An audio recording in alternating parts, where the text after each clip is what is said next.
Thank you all so much for coming. I project, my voice projects, so sorry. Thank you so much to everyone for being here. Tonight's 43rd KRob, Ken Roberts Ceremony Memorial to Litigation Competition. I'm sorry. I am Igor Drashkovich. This is my vice chair, John Bailey. We, along with our committee this year, we helped set all this up. Before we get started, I wanted to talk about, am I coming in and out? Is that voice? Am I good? Okay. I feel like I hear my camera. I just want to say something about our sponsors. Our presenting sponsors, thank you so much to Dock House, Platinum sponsors, HKS and Beck. Gold sponsors, Gensler, Silver, BRW Architects. Contributing sponsors, Calson RTKL. Obviously, Kevin Sloan Studio every year, thank you so much, and OmniPlan. And then our in-kind sponsors, Orchestration, Jeffrey over there, the man behind the scenes who makes most of this happen, and Lot and Repro Graphics for all these prints. 5G. I'm so sorry, that's right, it's the biggest one up there. 5G as well, apologize. Yeah, let's give these companies a big round of applause for making all this happen. If you guys have any of these sponsors, Dock House, do y'all have anybody here that would like to say something? HKS? Beck? Gensler? Yeah. I know Gensler, Mrs. Zapata. Yeah. Thank you. No, we just wanted to say that we really believe, on behalf of Gensler, what KRob is doing, and we're just happy for the opportunity to sponsor the competition. Thank you for having us. Thank you for being here. Thank you so much. Yeah, as you all know, KRob runs on sponsorship, and this would not be possible without these guys. So thanks again to all the sponsors. One last note about the work this year. We're fortunate to have partnered with Genius Den for this exhibition. The work you see here will be displayed throughout December 8th. So feel free to come out, and I believe they will have a show as well. So y'all come on another night and check it out if y'all feel like you missed something. Now I'm going to hand my mic over to Mr. Josh Mason, who will be the moderator today and MC. And most of y'all here have had Mr. Josh as your Mr. Josh. Mr. Josh. All of y'all have had, most of y'all had him in here. And we all know this dude's a mapping master, and he's done this before, and he's really happy to have you again. So I'm going to hand the mic over to you. Thank you, Igor. Thank you. I'm going to try from this microphone. It's not as functional as this microphone, but we will hand that for you all, and I will yell into this one. On behalf of the jurors, I wanted to say just a few things before we get started. As you will see from the results of the awards, there is an incredible amount of really talented work being exhibited. As you walk around the room, as you see what made the shortlist, and as you see what wins the awards, the competition was very, very high this year.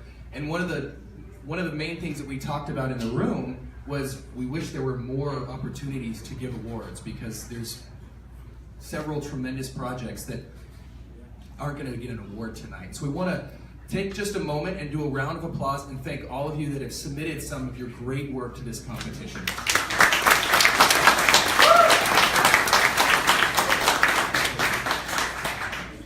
And also, just so you know a little bit about the process, those of you that submitted, you submit the work online, other than the physical submissions, and the work is viewed by the jurors completely anonymously, that nobody knew any of the work until the awards were settled and decided, and then we went back and we looked at some of the names, and we're just really proud of this body of work. And so, again, thank you so much for your work and your dedication, and as another reminder that at the end of the award presentation, we will have some time for a Q&A.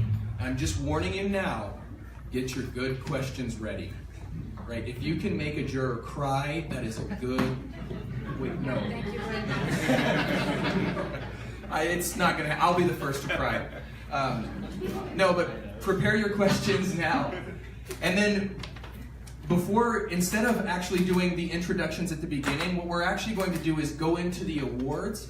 And for each award is going to be talked about by at least one juror. And we're going to use the first 4 awards as an opportunity to actually integrate the bios of our jurors into the awards. And so we're going to jump right in and start to break some of your anxiety, right? You're all sitting there nervously. I'm sorry, I won all the awards. Can we just tell them? Just kidding. Just kidding. But we'll go ahead and get started right now. The first award is going to be presented by Mo Bilbezi. And I have a brief bio for each of our jurors. I do encourage you, if you would like to know their full bios, go to the KRob webpage. Go anyway. Not now. Edison, put your phone away. But go to the webpage later and read these bios. And this is such a tremendously talented group of jurors. And actually, first of all, thank you all so much for a wonderful afternoon, great discourse about the work, and you all will get to see and hear some really amazing commentary on this work. So thank you very much for your time and your expertise.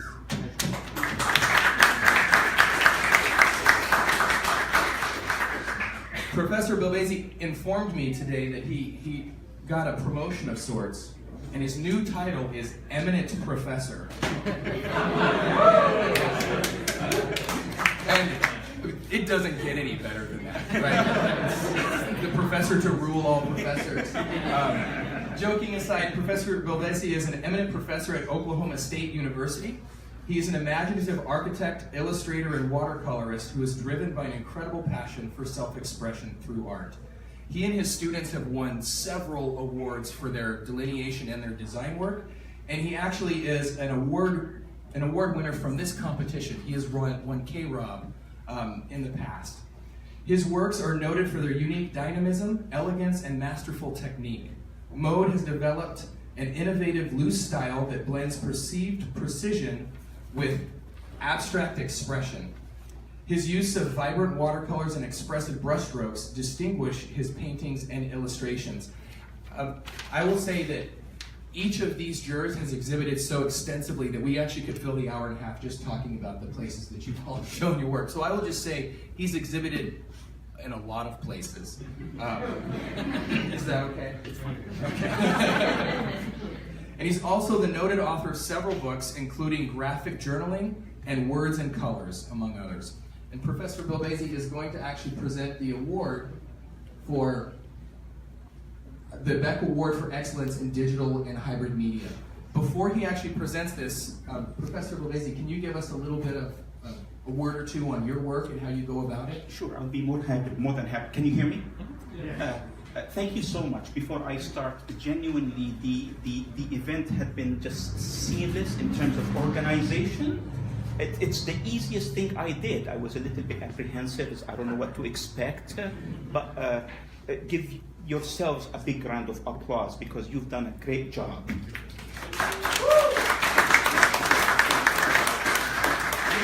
Yeah, the story behind this is very simple. I won't take too much of your time, but what happens is that I did not know about this competition. Long time ago, it's one of my students, actually, Josh Morato, who went to SciArc. He sent me an email. He says, I won.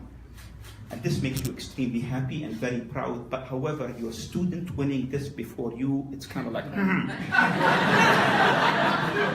it's like, I thought I taught you everything, you little nitwit, but now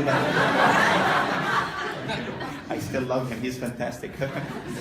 So he actually decided to do it. And let me just tell you, it took me actually a couple of tries before it happened. And whenever it happened, it was worth it. And that's because genuinely the work was just very impressive. So to tell you a little bit about what I do is I do things by hand, and I do also things by using the computer.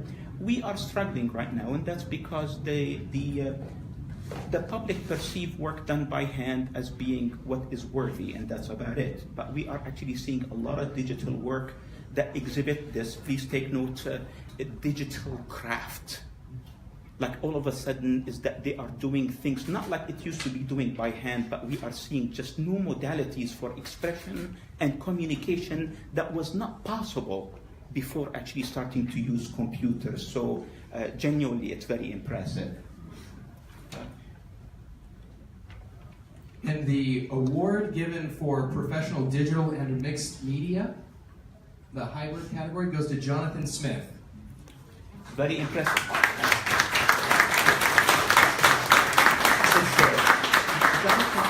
He's not from here, unfortunately, but let me just tell you, four of us, and it was, again, extremely democratic, and we had a lot of opinions. So, but what was so impressive about this is actually the extensive amount of layering that is happening to convey meaning and a message. If you just look at it very carefully, you're going to notice that it is actually more than, I was counting them in my hotel room this afternoon, I counted no less than 15 different stratas that are actually superimposed on each other with various degrees of value, so that it would actually tell you which one to perceive first and which one to perceive last. Color is not really an issue. Color is used as a vehicle to convey value. So all of a sudden, the amount of information that is there and the skill associated with the layering and what we call this delineation, which is actually giving shapes form through lines, was genuinely skillful and impressive. And we were in agreement that this is definitely a piece of note. So congratulations to Jonathan Smith. Thank you very much, Mama.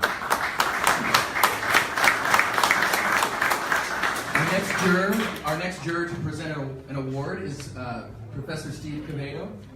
Professor Quevedo, absolutely. There it is. Kevin, if you're going to do it, do it. Professor Quevedo is an associate professor of architecture at the College of Architecture, Planning, and Public Affairs in the school at UTA in the School of Architecture. He designs and teaches conceptual drawing, and his research involves drawings using hand, painting, and digital hybrid methods. He has worked professionally for Andrea Clark Brown, HOK, and Graham Greene. He was one of the founding partners of Firm X with Richard Ferrier and Hampton Quevedo King, a small collaborative focusing on institutional, residential, and public service in design competitions. His firms have won several awards, and he has won several awards individually, including awards here at KRob. And Professor Quevedo, could you tell us a little bit about your process and your work? I'm going to use this right. I'm a low talker, everyone knows that. I have a confession to make about the KRob. This used to be, and it still is, it's an incredible event, but it used to be the premier event that the AIA would host because it was relatively cheap. And so you never knew what was going to be on the wall when you showed up. And so, there's Ferrier's drawing, damn, there's another Ferrier drawing. And so what you would do, everyone was physical submissions. And so I'd work on these drawings, and then you'd show up to the show, and your drawing's on the wall, and you're like, we're going to do stupid yours. And then the next day, they always said, we need y'all to come the next day and get your drawings if you didn't make the show. So they had them piled up in a stack underneath the stairs. So you had to go to the loser pile. And my friend Craig King, who was a roommate with for me for a couple of years, I'd be working on drawing. It was another drawing for the staircase.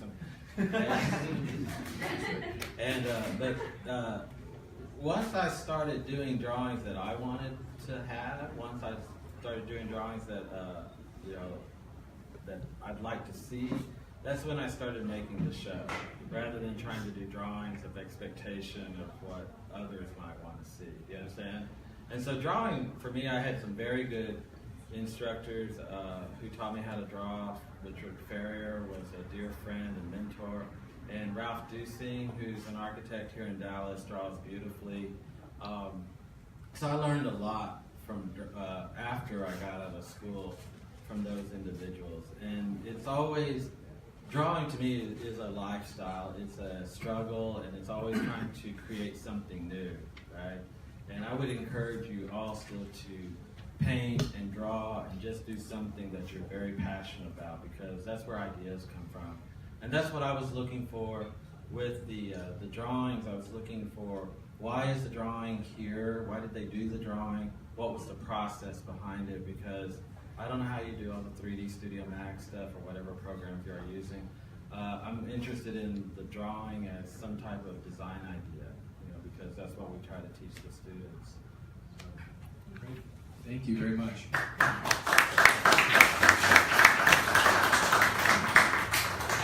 And Professor Quevedo is actually going to speak a little bit about the project that wins this award. This is the award, the Depth Award for Excellence in Digital and Hybrid Media in the student category.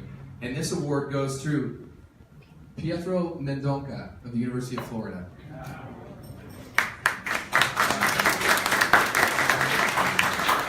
So I think the resolution is very good, but look at the print on this. We debated quite extensively about this drawing. It's similar to the first one you looked at in terms of it uses just a limited digital palette to create a series of layers.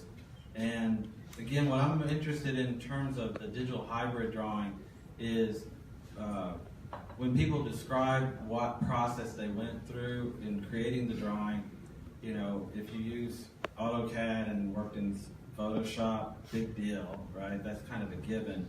But really, why did you choose certain media, whether digital or hand drawing, to convey the design idea?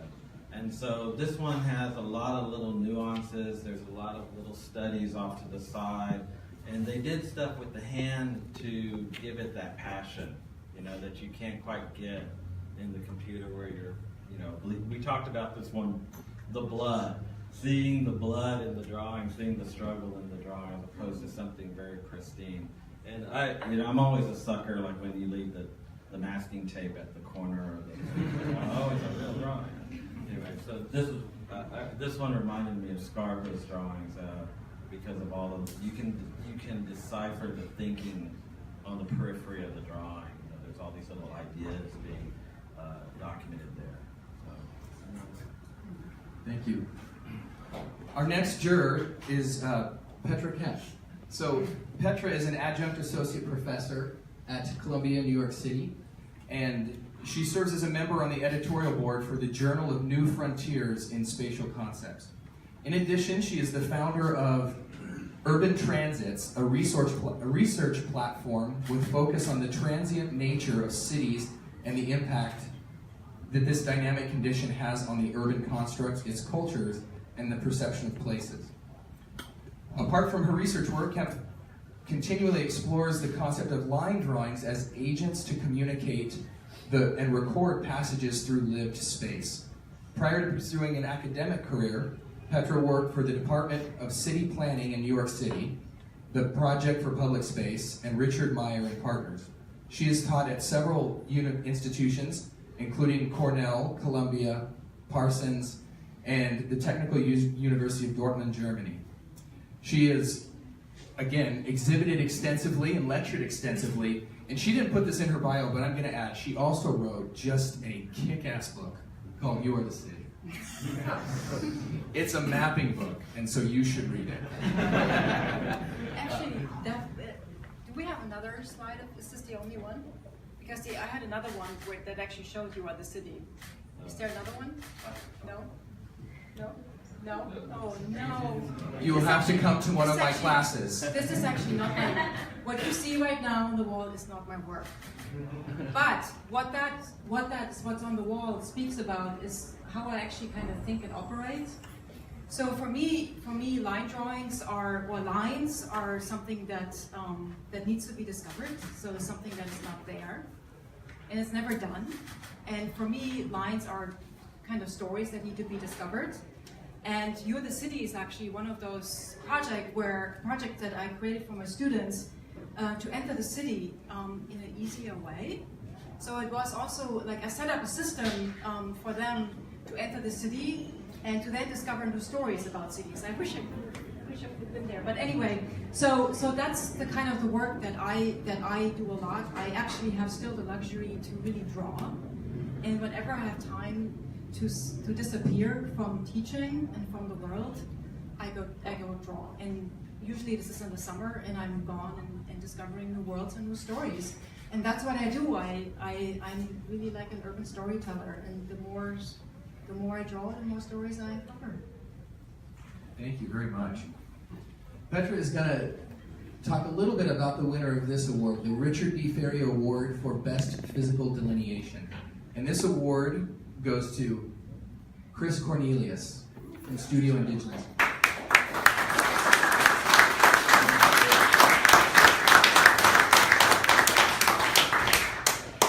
So when we entered this morning, the juror, can you hear me? Yes. So when we entered this morning, the juror room, and we looked at all these drawings that were submitted, and all of us somehow got stuck with this one. And I think none of us actually picked up in the pre-selection that we did via the computer, none of us picked up that drawing. And we were all actually quite amazed at how beautiful this sketch was, this drawing, and how imperfection and how things that are occurred on the drawing that were a mistake, like the drop with the water, and the unfinishedness of it. And really all of us were really mesmerized by this drawing in the end. And we were all surprised that the computer, actually the scanning, did not pick up on the beautiful expression of that very small drawing. It was the smallest one, I think. So. Absolutely. Yeah. Thank you. Our next juror that you get to meet is Jimenez Lai. Jimenez is the founder of Bureau Spectacular and currently teaches at UCLA and at Columbia University. Lai has been permanently collected, beside exhibiting in a lot of places, he's been permanently collected at MoMA, the Art Institute of Chicago, and SF MoMA in San Francisco. Amongst many publications and award, Lai wrote Citizens of No Place in 2012 with a grant from the Graham Foundation and won the Architectural League Prize for Young Architects. In 2014, he represented Taiwan at the Venice Biennale, and prior to all of this, he lived and worked in a desert shelter at Taliesin and resided in a shipping container at Atelier van Lieshout on the piers of Rotterdam. So can you tell us a little bit about your work? Sure, I can do that.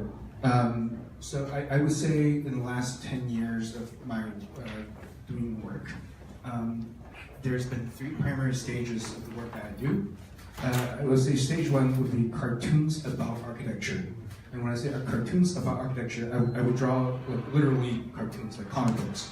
The reason why I thought the relationship between an architect and a comic book artist is close is that if we think about the composition of text and image composition, the way that we would think about a newspaper or any kind of journalism, maybe it harkens back as far back as hieroglyphics that we may find in an Egyptian pyramid, where the text and image composition is there to tell some kind of story. But maybe it harkens even further back to like the skull caves that we would find in France, southern France, where markings through line work would tell stories about documentations of the world that's out there. So if we were to be considering the as-built of line work that would represent and document the world, of course we would be the ones who are producing a kind of commentary on the society that we live in the way that cartoons, where the political caricatures are the ways that we think about producing this cultural critique. So cartoons about architecture was the step 1. And I would say at that point in time, cartoon was the medium and architecture was the subject matter. And later on, I began to explore cartoonish architecture, where architecture is the medium and cartoon was simply sensibility.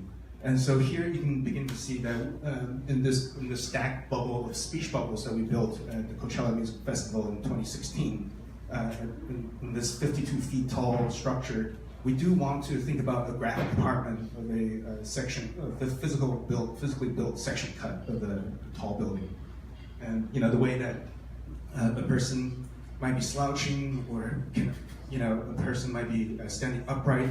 Can architecture also have certain notions of character? Can a building be displaying signs of contrapposto? can architecture, be possessing these kinds of sensibilities. Great, thank you.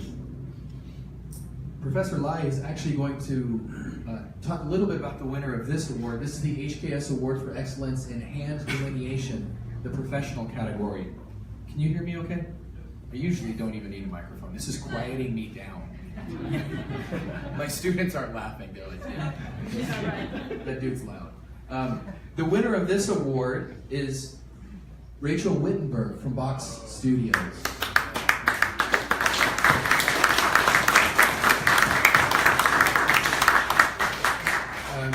So I think can I say this publicly? In the previous winners that you've seen, I voted for none of them. And if you think of this as a meat and three, I am the asparagus. Because I had a really hard time with a lot of the drawings, partially because if and we also had this conversation with Maude during the jury session. If Maude is interested, we're focused on values. I think the key word that I look for is abstraction. What cliche do we want to continue to perpetuate if we're supposed to be sitting there by the lake looking at some cathedral and sketching some nonsense? This person, like Lou Kahn, who documented Philadelphia through traffic line work and a way of understanding vectors, speeds and turns and turning radii and so forth. I found this to be a much more striking way of considering what architects do, which is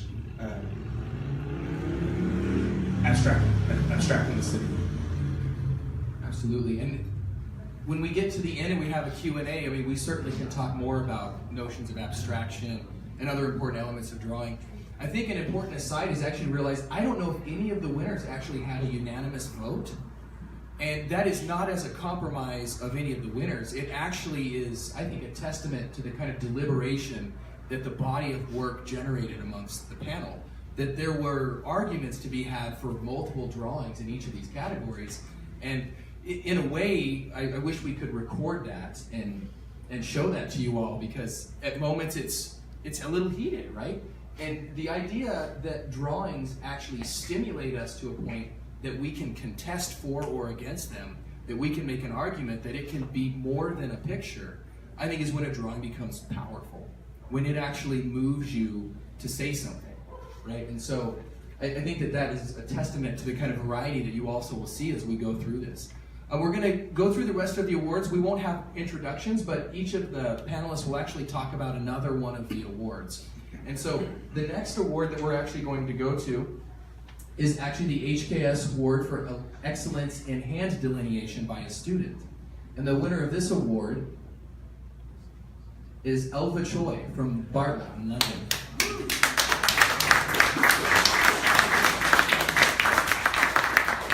Very impressive drawing, that's for sure. I feel very uneasy. I'm kind of like Zoolander. I can only turn left. So this is very uncomfortable. Are your shoulders tense? Yeah. It's amazing. I'm gonna give you a little bit. It's hard not to be didactic about the issues. So I wish that we have some kind of chicken wire fence so that you won't throw your beer bottles at me. Because we are akin to certain things and we judge work through it. You might disagree with it, you might agree with it, but however, definitely if it actually creates some kind of an emotional response, this means you're on the right track. So if you like it, that's wonderful. If you hate it, that is wonderful. But if it is just there, it's blah, well, this means that you missed the point. So let me tell you two things that I emphasize. And during the deliberations, we almost had fist fights, but very friendly ones. There was like a test of physical strength, and then. But what is so fascinating about a drawing, in my opinion, is its sense of flatness. It needs to be actually flat, and many of you are like, I disagree. I think you are an idiot. No, it's actually in French painterly tradition they call it flat. It needs to be flat, and the depth associated with the drawing need to be done through manipulation of value, and this is whenever the painter actually, she exhibits a sense of craft and skill. So for example, if you actually just make a drawing and you start to actually just produce some of it towards the outside, it's not a drawing anymore, it's not a painting. All of a sudden it becomes is what we call a bricolage. And you produce it some more and it becomes assemblage and so on and so forth. But whenever you start producing part of the painting towards the outside, there will be shadows from what you are producing that's going to obscure what you are trying to communicate. Number two, and I promise I will shut up. Number two is that the fact that it needs to be loaded and communicating some kind of a message. And that needs to be perceived almost immediately by the viewer. Not almost immediately, that would be a little bit too efficient. However, we as architects, and in my book I actually refer to it as an illumination. This is the kind of a drawing that allows you to dream about the possibilities, which requires a lot of skill. It is not just the typical drawing. If you recall, probably my colleagues here who are my age, we used to draw just like line, linear perspective, and it has got the traveler. Remember?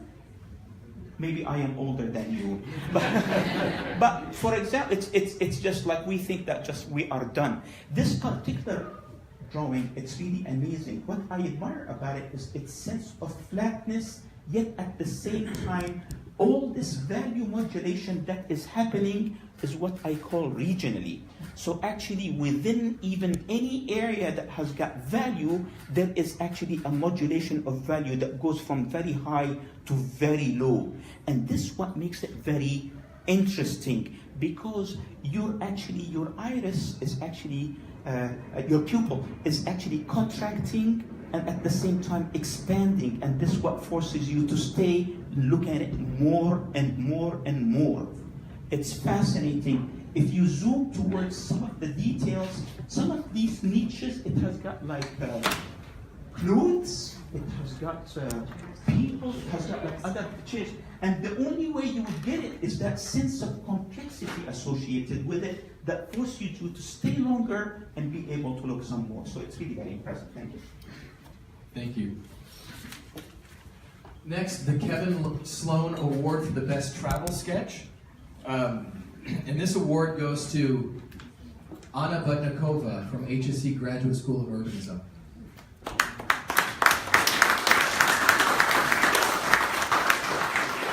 Steve, can you give us a little insight into this drawing? Yes, the other jurors made fun of me because I correctly guessed that this was from Eastern Europe.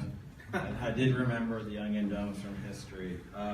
But we were a little bit not satisfied with the entries for the travel sketch. There weren't a lot, and a lot of them veered toward the picturesque. And so we had a lot of debate about picking this one. This one I think finally prevailed because there's a very old school methodology here with mapping a site. And so the student, or the author of it, you know, there's a little context here mapped out. It explains the plan of the space, little plan oblique off to the side, and they're drawing exactly what's there with all the scaffolds. And then there's this beautiful photographic reflection with the use of the red, which made the drawing pop out again and produce another layer. And just in the spirit of Kevin Sloan's sponsorship of this, I thought that this one was indicative of the type of drawings that he teaches and does himself. So that's our thoughts. Great. Thank you very much.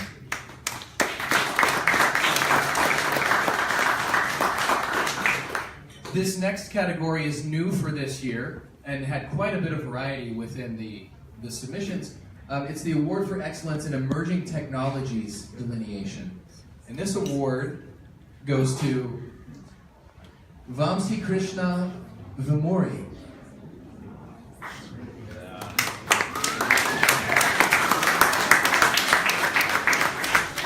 And for this one, actually, Petra and Jimenez are actually going to talk about this one a little bit. Yeah, I'm going to talk a little bit about sort of the mood of that we're in when we picked this. It was actually really, we had a really a long discussion about this category.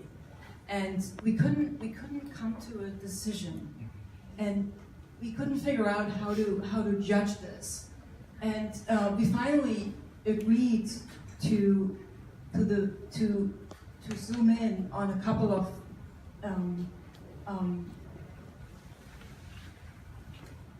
characters, or a couple of proposals, and then we zoomed in into this even more, and we zoomed in, and we discovered actually a whole new world in this emerging drawing, if you want to call it, or animation. And do you want to chip Sure, in? I'll do it. You know, part of this conversation will, you know, one of the thought processes that emerged was the status of the cyborg. Because I'm wearing glasses right now, which enhances my biological abilities, I am a cyborg. And anyone who's cladding anything onto themselves to enhance their abilities to survive on this planet as a Homo sapien is a cyborg. And you know, the fact that we apply a kind of stylus onto our hand, or you know, maybe for 20,000 years it was something that we would draw directly with our hands, and then later on it was a computer. And at one point, at this point in time, there's this that's happening, which is a technology that allows us to real time, in a very interactive way, see a world making, if you will. If we were to consider the status of video games as a world making device, we're able to consider the perimeters of other realities that we can construct as architects and test them out in a virtual environment. And so for me, this instrument, as an extension of our bodies, or even at this point, an extension of our minds, was super fascinating. Especially, you know, after, you know, most of the time when we read the text written descriptions by the architects, we cringed. Yeah, it was awful. Most of the time. But this one was actually quite good. This person was talking about a, let's say, ecology of species, which really did happen. And the other keyword to me that was used was garden. And you know, for someone like me, my reflex immediately goes to Hieronymus Bosch's painting, Garden of Earthly Delights. And so whether this is a Garden of Eden, or Nightmare, or Hell on Earth, and so on and so forth, who knows? But what is true is that a reality is constructed by an architect with or without the physical constraints that we're faced with every day. Thank you.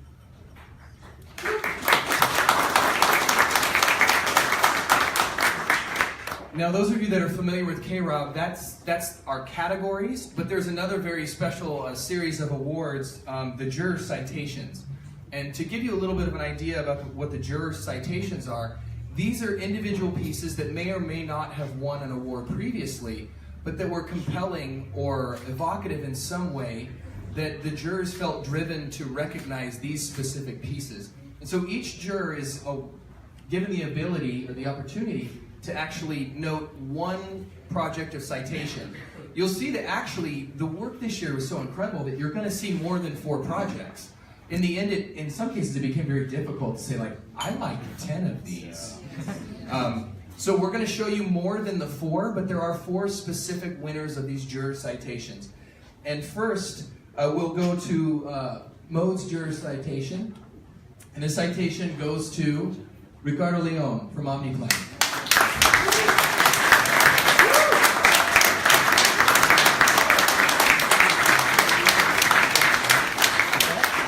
I maybe have gotten ahead of myself a little bit. Have any of the previous winners, are they here? Ricardo, you get 2 awards. You're here. We love having you here. Congratulations. Mode, can you talk a little bit about this drawing in particular and why you cited this one? Absolutely. Can you hear me? Okay. Congratulations. So impressive. Just to add one more topic to my repertoire of like being didactic, is the fact that the work, be very careful and don't be just so obsessed with originality. There is a very, very good book. Feel free to, I urge you to read it. It's by Rosalind Krauss. It's called Originality of the Avant-Garde and Other Modernist Myths. You know, what I loved about yours is the fact that it actually spoke to me as an adaptation of Boulet's Newton's Cenotaph. I don't know if that was there. You owe me a beer. But They're free. It's okay. Okay, $10 would suffice. But it's so there is actually more meaning here being transmitted through basing something on something else. But however, what I loved about your work, again, it's flatness. But within that flatness actually appears depth. So it shows prowess and the ability to depict depth through manipulation of value. Congratulations, very impressive work. Thank you.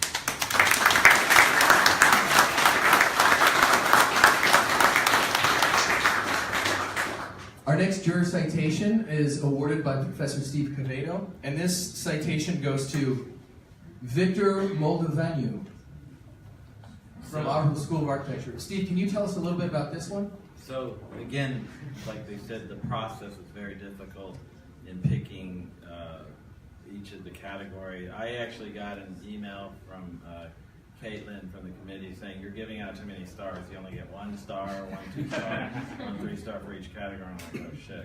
I'm like, oh, I like that one, I like that one. So when we had to narrow it down, it was very difficult. But this was a drawing that I would go back onto the online and look at the entries, and then I'd stop so I wouldn't get numb about looking at them. I'd come back. And this one I kept coming back to. It was like a drawing that I would think about later in the day, think, that was a really fantastic drawing. And what I want to congratulate this artist about is that they took the digital media and really made it their own. And we talked about this today, about creating a signature in terms of how you produce work. And that, you know, that is as important as anything that you do as a designer. And so even though it's a digital drawing, it has a kind of sensitivity to it that has an incredible detail, that there's an explanation of section and these incredible machines, so it's one that you go back and forth into. And it recalls Sanilia's train station competitions that he did, the Italian rationalist paintings that he would do for that competition for the train station in Milan. And I was immediately drawn to it, and this person had a couple of other entries that were very exquisite as well. So, Thank you very much.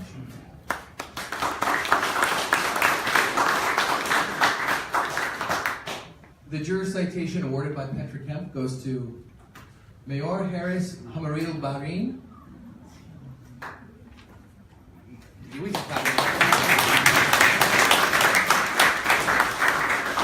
And please forgive me if I was nowhere close to that pronunciation.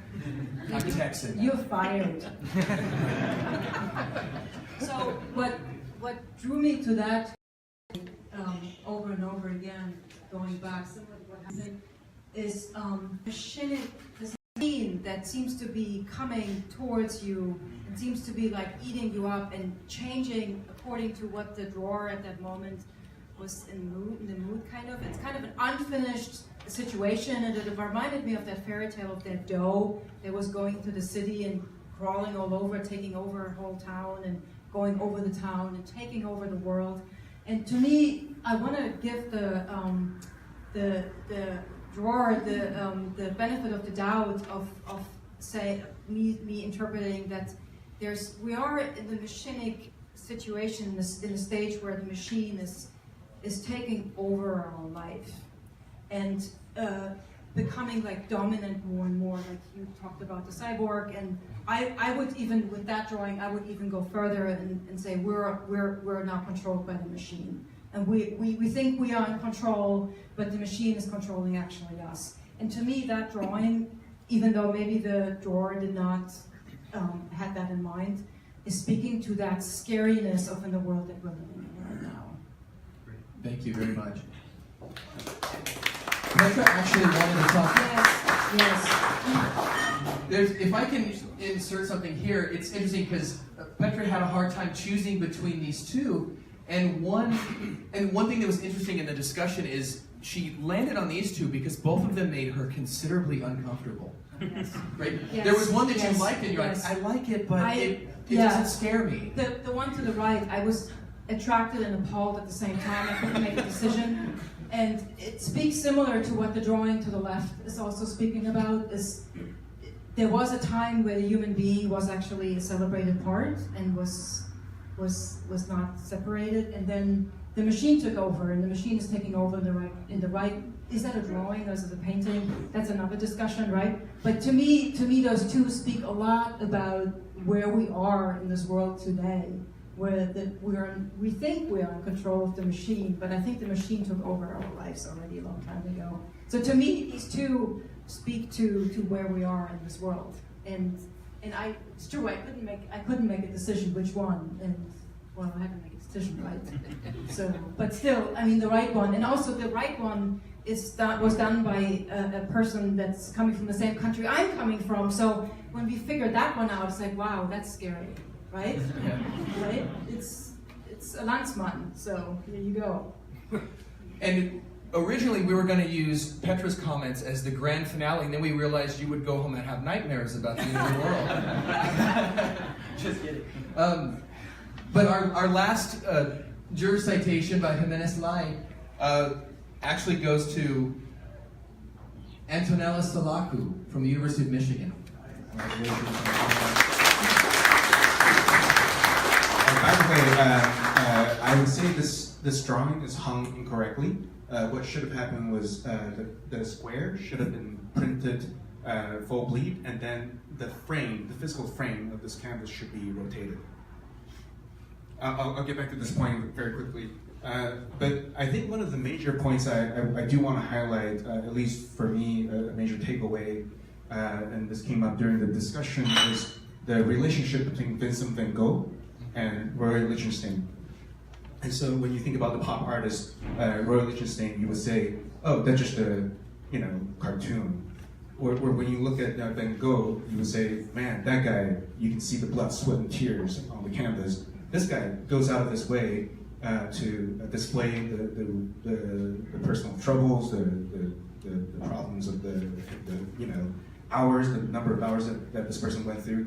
It is as though the documentational process is more important than the outcome of the object. Whereas someone like Lichtenstein would be saying, please allow me to spare you my pain. And so this idea of effortlessness is something that I look for. And so when I see this, when I see something that is an effortless and elegant object, I would obviously readily be drawn to it. But more importantly, I think there's something intellectual happening with this drawing, especially in the context of Texas, and especially being in the I would say political sphere of Texas Rangers, UT Austin. Because once upon a time, Colin Rowe and John Hayden were here at large, and I would say when I saw this drawing, it really spoke to me in thinking about, let's say, the relationship between Theophane Duisberg and Piet Mondrian with the style. Can the rotation of the grid, does the rotation of the grid overcome the status of the grid itself, or is the frame independent of the grid? So when you rotate the frame, the grid does not change. And this was the core of their argument. And I think this argument also extended to the way that I look at the relationship between Peter Eisenman and John Hayden is the same, in that they looked at the square, they looked at the grid, and they rotated differently. And I see this battle happening in this drawing. And this drawing does not task me in the number of brushstrokes. This battle tasks me in my ability to read it. And I appreciate that intellectual work for that reason. Thank you very much. Additionally, the asparagus of Meeting 3 that I couldn't really decide on things, and there were a lot of drawings that I was drawn to. So, for instance, the one on your left, to me, is a suicide note about the relationship about the status of the single point perspective, and also about the status of symmetry. So Gestalt was a conversation that we were having. From a distance, do you read a face? Do you read an object? Do you read an animal? But really, this is the reflected ceiling plan of Sagrada Familia. And so when you think about Sagrada Familia and the relationship with gravity, if the reflected ceiling plan is one uncelebrated drawing type that we don't really look at, but not only that, this person decided that we will, in the Stanley Kubrick sense of the word, induce infinity of anxiety by elongating the depth as far as possible. I would say that is a suicide of that reading. I'm genuinely concerned for this person. And you know, Zoe Cope is another person that I thought the fat doubly curved. If you like me are suffering from the terminal disease of love handles, you would notice the doubly curved surfaces that are on your bodies. And I really think if you care about the digital project and of constructing the doubly curved surfaces, this is a really beautiful love letter to Peter Paul Rubens. From a death note to a love letter. It's progress. It's progress. It's progress. Unbeknownst to me, the person on your left is also from Taiwan, which I didn't know about. And this was the core of the Liechtenstein versus Van Gogh conversation. And I guess we were both freaked out that you chose someone from Frankfurt, I chose someone. They were singing the songs of our peoples, and we answered. And That's beautiful. and Rachel Wittenberg, you already saw. I already spoke about it. I love this drawing so much. And finally, these two, the same struggle with the rotation of the grid, and finally, two different readings of the rotation of the grid. The one on the left, I would even say, in some ways, more sophisticated than the one on the right, because this grid is a composite cut, both in plan and section, because you can see the facade, and just amazing. I invite you to take a closer look. Yeah, if you can climb inside that drawing, you should. You won't be alone, so it's okay. We're now going to actually do a question and answer session, and in order to get us started, I'll ask the first question, and then I have tons of questions. So, I do. You have a lot of questions? I have a lot of questions, and they're very aggressive. No, I'll ask the first question and then give you all time, and if we have some slower, quieter moments, I'll keep talking. So you really should ask questions. You don't want to hear mine. Mine are very personal. But first, the thing that I'm curious about is, this phrase has come up several times in the discussion this evening and as well earlier, the idea of blood, sweat, and tears in these drawings. And I think that ties into the notion of process. And what is the process of drawing? And what's great is all four of our jurors have actually very differing opinions on this, on whether or not that those blood, sweat, and tears should show, or whether the drawing has a responsibility to act as a mask and actually shield you from that and show you a result. And there's all kinds of things that could tie into this, whether it's from flatness or representation or meaning behind the critique or the skill. But I'm wondering, as we talk, if we could boil this down to process. And specifically in that, is the process responsible to show you more than the drawing, or is the process responsible to actually hide the background of the drawing? What do you all think along these lines? May I start? Absolutely. Briefly, this is something that we have actually struggled with throughout the deliberations. The idea behind it is not necessarily, it's like it shows blood, like if this person was suffering. Because to tell you the truth, I am in my happiest moods whenever I am drawing and painting, so there is no suffering whatsoever. So I really emphasize that notion of process, so that as you are actually looking at it, again, it just takes you through it almost sequentially about how it was put together. It's actually demystifying it. All of a sudden, it's not as enigmatic as you think it is. Many times that you would actually just look at, for example, white on white, and you go, oh, a monkey could do this. But however, it's, I don't know if you know watercolors, it's the hardest medium ever. It is like 30% skill and 70% grace. It's that water is gonna go wherever it wants to go. One time I was doing it, it was almost vertical, the water went upwards. It's like, you know, you need a priest at that point. It was very scary. But let me just tell you this. It's Did not the easel turn around? It's the power of Christ compels you. You know, it's just it's bizarre. But let me just tell you this: I am really more about showing the process, not necessarily the fact that that person struggled with it. You struggled with it; it's kind of like that's your business, because definitely you're going to struggle with it to make a good drawing or a good painting. But I am really more interested in seeing how it was put together, especially in terms of technique.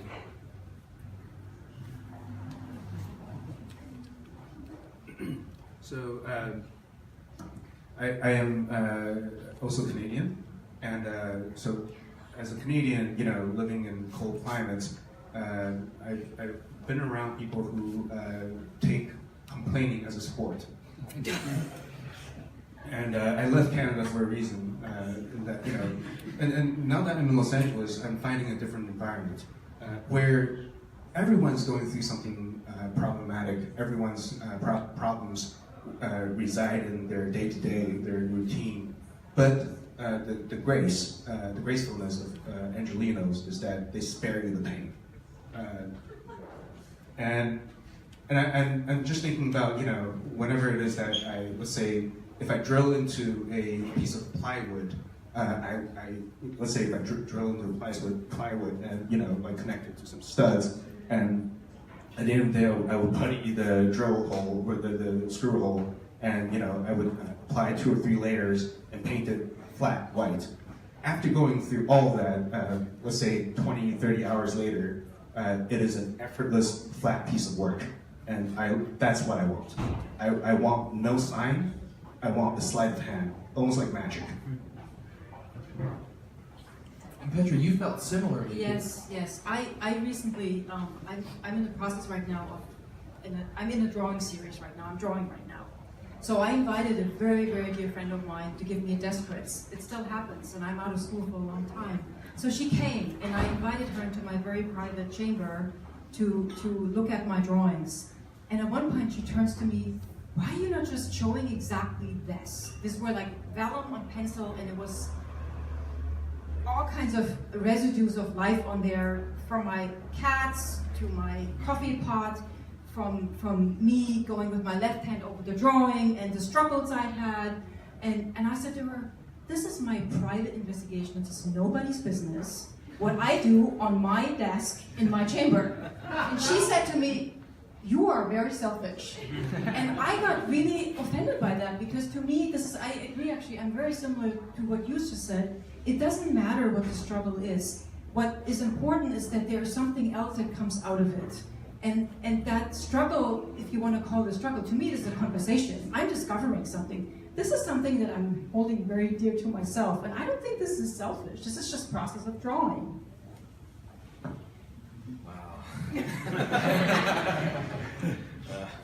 Well, I'm all about the bleeding and the drawing, because I grew up Catholic. And that's what we do. So there's something about drawing blood and drawing with blood. That's right. You know, this conversation reminds me of Sarah Bernhardt, the comedian.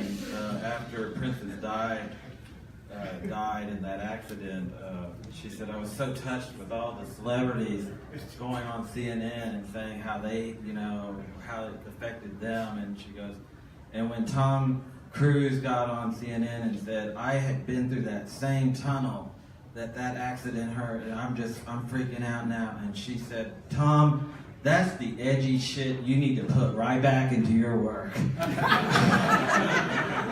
And, you know, that's what I tell the students too. I say, you know, you gotta, every time you get dumped, you need to draw and say, "Why did they leave me?" But we are trained very, you know, carefully to do technically precise drawings. That's what we do, because we're anticipating construction. But your soul has to come out of that too, right? And so, like, I was just watching a documentary on Mark Rothko, and it's Simon Schama who does these documentaries that you can watch on YouTube, and he's showing Rothko's evolution, And he's saying, well, it's not very good, is it? This early paintings. He goes, it's not very good, is it? He's trying too hard, right? And then, you know, there's an epiphany. And Kevin Sloan had actually introduced me to this documentary. He said, oh, you know, Rothko had an epiphany at Michelangelo's Laurentian Library. Those blind windows. I'm like, oh my God, I make that connection now, right? I never would put together Rothko and Michelangelo, right? And they said, and that's where, you know, people cry in front of those paintings. You know, the soul and depth of those paintings are so magical. Thank you all very much. Do we have any questions from the audience? Kevin, please. This question's for Professor Lubesi, but it's in reference to also Professor Cabello, because I had him in the conceptual drawing class last semester. My question would be, you were talking about the effects of flatness in a drawing and yet also having depth. There are different techniques that I've learned to kind of utilize that, but when would you say enough is enough? Like, a drawing can become flat, it can also show depth, but when does it kind of veer towards one or the other and lose that kind of graceful balance? And you can refer to your work if you'd like to. Sure. Thank you. That's an interesting, very, very interesting question, and very hard actually to answer. The reason behind it is that usually if you are trying, like what we usually do as architects, is that there is a physicality to what we do. So there's a particular shape, it has got a particular dimension, and how many times did you look at any kind of a drawing and you thought, oh, that is actually a little bit too big, too small. Even some of the drawings that we looked at, is they were projected on different screens so that we can get actually the full effect. At certain monitors, they get stretched and you can immediately tell that it is what? It is off. So that becomes very important. And this is where your expertise as an artist or as an illustrator comes in, is that whenever you can actually capture that particular correctness and be able to capture and be able to present it to the viewer. That becomes very important. I wish I would tell you I'm working on a particular medicine you can take and 2 pills and it would come up. But let me tell you, I did not blossom. Yeah, absolutely. Oh, fantastic. You become Michelangelo, just, you know. If you just text 9992 to my telephone, I will send you one for free. But You're describing cocaine. Cocaine, yes. Or crack. But it's cheaper. What's your problem? But We call it a reveal. reveal. That's It's not crack, it's a reveal. Be nice, be nice. But let me tell you this. Listen, it really takes a lot of effort to do it. Like lately, if I may refer to my work, humbly of course, is all of a sudden I am actually adding granulating agents to my watercolor so that whenever they dry so that almost every little tiny piece of the medium itself dries so that it becomes grainy. And that is me trying to tell you the fact that watercolor is actually finely ground pigment that is running on an aqueous medium being glued to the paper. So it's not necessarily just the subject matter, it is also how it is put together. Did I answer your question? Yeah, I got it. But long story short, I think it takes a while and eventually you will get it. And expect to blossom actually whenever you are probably an old age, and that's because, like Steve says, just doing it. You know, just drawing or painting whenever you feel like it. You would do like how many? Like 3 a year? Let me tell you about how many I draw a day. I draw 5 or 6, and I sell half of them. And not because actually, and very similar, I started to sell them once I actually don't care about what people like or don't like. It's kind of odd. So be true to what you are trying to communicate, and then and be true to the subject matter in terms of not just geometry, it's also depth and medium, and you should be okay. And you guys, you have your sketchbook. No, I You didn't showed us bring the it. sketchbook at dinner last night, and everyone was like, "Oh my God, I'm gonna steal this." But this actually came up, and I think Petra might be better to talk about this. But we talked about when is a drawing finished, and the one that she chose, there was a contemplation about, is that drawing actually finished or is it in process? And I don't know if you want to take that. Sure. I mean, for me, a drawing is never finished. It's never done. I mean, I have many drawings in my drawers that I put away, and 2 years later, I keep going on them because I'm ready to keep working on them. And to me, it's never done. It's unfinished. It's always unresolved. So to me, something. It's because you progress, so does your drawing, and so it's never done. It's never resolved. That's maybe scary to think about, but it's actually also a process of seeing how you grow, how you progress as a person in your work. And the, you know, I'm reading right now the biography of Leonardo da Vinci. It was just a new publication by Walter Isaacson, and he was a notorious procrastinator. He wouldn't finish things unless he had a real deadline. And he doesn't become a genius, thought of as a genius, until much later. So even when he's working in Milan, he had this reputation of not finishing things. Like, oh, okay. But he was also always experimenting. So he wouldn't finish paintings because he wasn't ready to finish those paintings, and he would come back to them. And so, you know, like the Mona Lisa that we know of is actually the second version of that painting. He did some of his 3 most important paintings late in his life, which he went back to revisit those subject matters.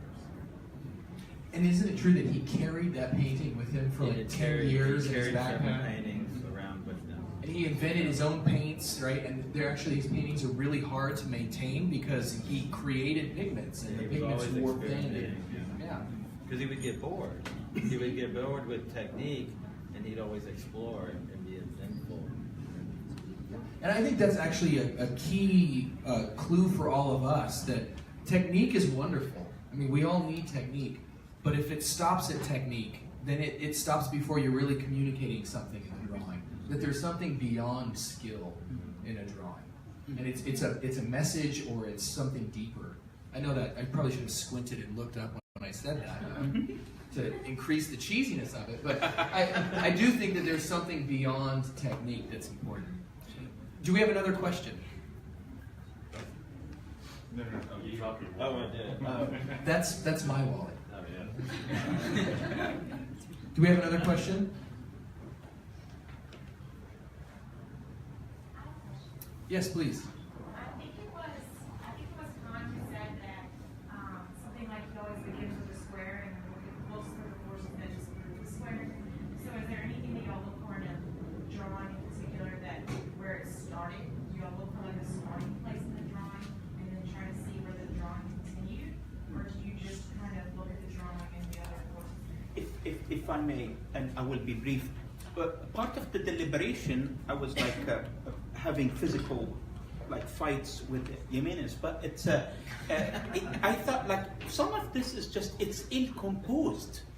But he has a good point. He says that's part of it.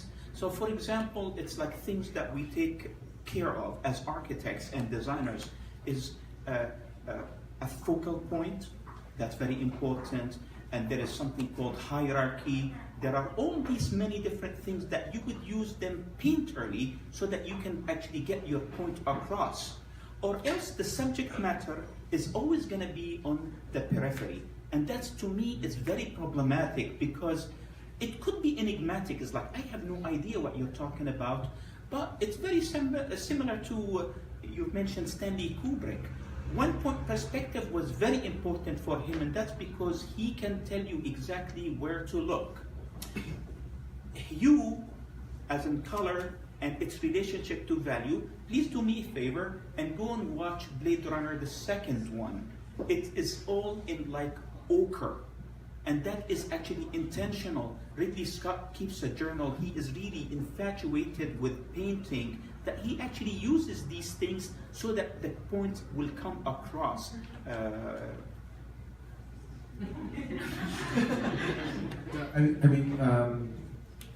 So as a fan of comic books, what I always look for is, what else are you saying in this image? if I were to say I'm always looking for Easter eggs. I'm always looking for who are you? Who's this a nod to? Are you talking to a dead person?